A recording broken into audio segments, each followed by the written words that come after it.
everyone, welcome back. You know how we do deep dives here? And today we're diving into something that's been really making me think: authentic confidence. Oh, interesting. Yeah, and get this, we're looking at it through a philosophical lens this time. Okay, I'm intrigued.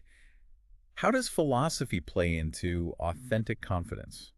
Well, you see, I found these excerpts, right, on pasted text, and they're all about how real, genuine confidence, not just the bravado kind, comes from aligning yourself with, wait for it, absolute truth. Aligning with absolute truth. That's a profound concept. So, are we talking about like universal truths? Exactly. And that's where the philosophy comes in. The source dives into how understanding these fundamental truths about reality, the very essence of how things are, can lead to unshakable self-assurance. I see. So, it's about tapping into something bigger than ourselves, those foundational principles that underpin existence. We're delving into the realm of metaphysics. It's like looking at the blueprints of reality, understanding the why behind the what. Okay, metaphysics, I love it. It sounds almost mystical.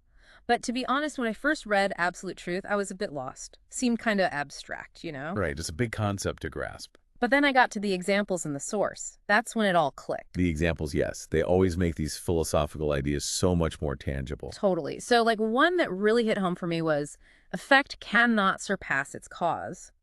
On the surface, it sounds obvious, but how often do we get tripped up because we're expecting the impossible? All the time. It's like we forget the fundamental law of cause and effect. Right. Like, remember that time I thought I could totally rewire that lamp myself? Oh no, what happened? Let's just say I learned the hard way that electricity is best left to the professionals.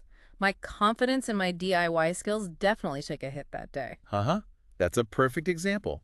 You tried to create an effect, a perfectly rewired lamp, without the necessary cause, the expertise of an electrician. Exactly. And thinking about it that way, effect cannot surpass its cause. It's like so practical. Absolutely. Yeah. It encourages us to be realistic about our abilities, delegate tasks when necessary, and most importantly, not beat ourselves up when we need help. It's about understanding our limitations not as weaknesses, but as part of the natural order of things, which I think is really empowering. It is. And that leads perfectly to another example from the source. Something cannot exceed its own limits unless it receives additional help. It emphasizes the power of collaboration, of seeking support when we need it. Oh, that one resonated with me too. I used to think asking for help was a sign of weakness, like I should be able to handle everything on my own. I think many of us fall into that trap, especially in a society that often glorifies individualism. But the truth is, we are wired for connection. We are meant to collaborate, to support each other. And admitting we need that support, it's not a failure, it's a sign of self-awareness and strength. Precisely. It allows us to focus on what we can control, like the inputs we expose ourselves to. Which brings to mind the example of go, garbage in, garbage out. Oh yes, Go. That one was a game changer for me, especially in terms of my creative work. Oh, so? I realized I was constantly bombarding myself with negativity, the news, social media. It was like a constant stream of garbage into my mind. And that was affecting your creative output. Absolutely. It was draining my energy and inspiration. Once I started being more mindful of the information I consumed, I could feel the difference. My creativity soared. It's incredible how much our internal environment shapes our outlook, isn't it? It really is. It's like we have to be so careful about what we allow into our minds, just like we are about what we put into our bodies.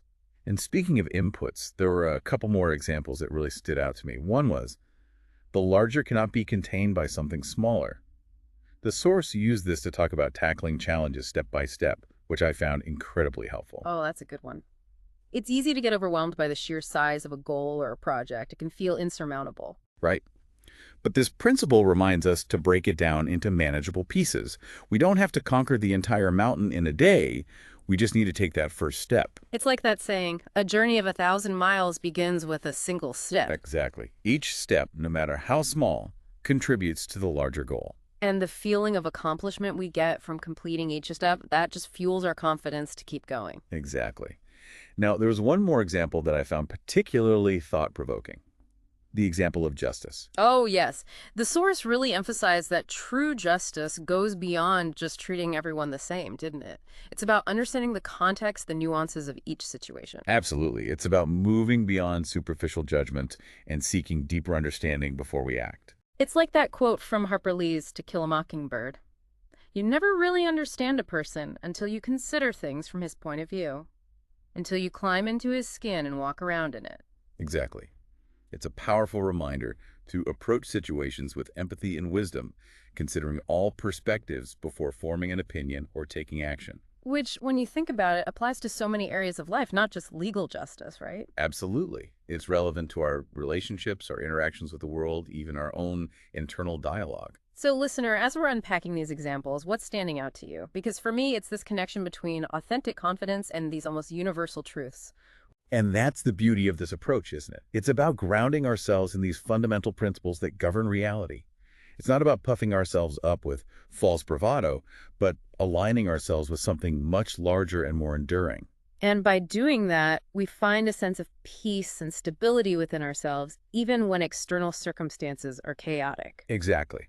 Now, what I found particularly helpful was the source's emphasis on balancing idealism, realism, and pragmatism when it comes to building authentic confidence. Oh, yeah. That really resonated with me too. It's like it's not about being blindly optimistic or resigning ourselves to pessimism. Exactly. It's about finding that sweet spot, acknowledging the reality of our situation, the challenges, the limitations, while maintaining a belief in our ability to navigate them, to shape our own destiny. So it's not about lowering our expectations, but about grounding them in reality, right? Exactly.